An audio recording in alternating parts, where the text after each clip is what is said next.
Thank you very much, dear delegates, for turning up in these large numbers. And finally, I want to thank you for having conducted elections in a very, very peaceful manner. This is what we want in NRM. As opposed to what happened on Friday. This is what we want, because this will promote unity in the party and will make the party grow from strength to strength. Please continue with that spirit. Be disciplined members of the party so that our party can go stronger and stronger. Thank you very much. I wish you all the best. And we are now going for another election. That will be on 2nd. This election is for the special interest groups. We are going to elect flag bearers for special interest groups, for the PWDs, for the older persons, and for the youth.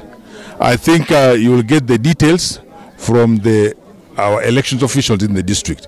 But let the youth and let the older persons and the PWDs prepare for that election. Nominations have started, and they started today.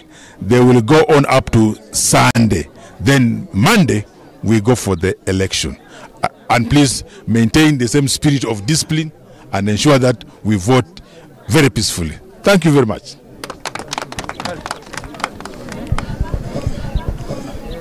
Mwebere mnonga movement hoye movement hoye NRM juu kandi ugore kugamba niwe bareta Moses speaker wishenjero rya Mitoma district local government obwa hati niwe asinjire akaruru nka chairperson which bina cha NRM akatirwe izoba ryo katano last week ugumishijo gwejure sati ya yero yemikono miringwa niwe Moses niwe yasingira karurako twatwarebira ari kugamba aho ari kugambira abantu okubaguma no bucurera actually bitereko bamara akaruru bakamara hati baza omundijo myanya okurebana yo kubwa agenda reka turireho bigambo bya Moses ari kusibura abatezi bakaruraba then twamara tugaruke turebekera kurateo babo ruyare eco naco mu kitero mu ngaro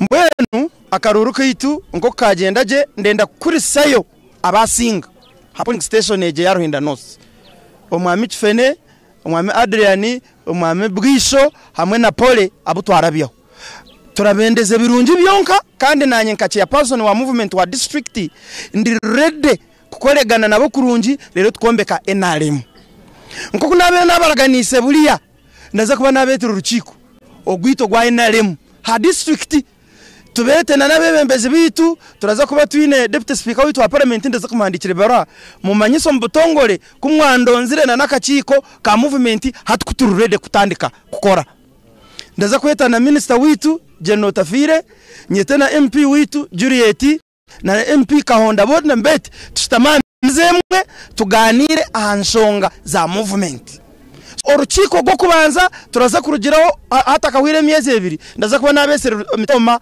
omurukiko rwa NRM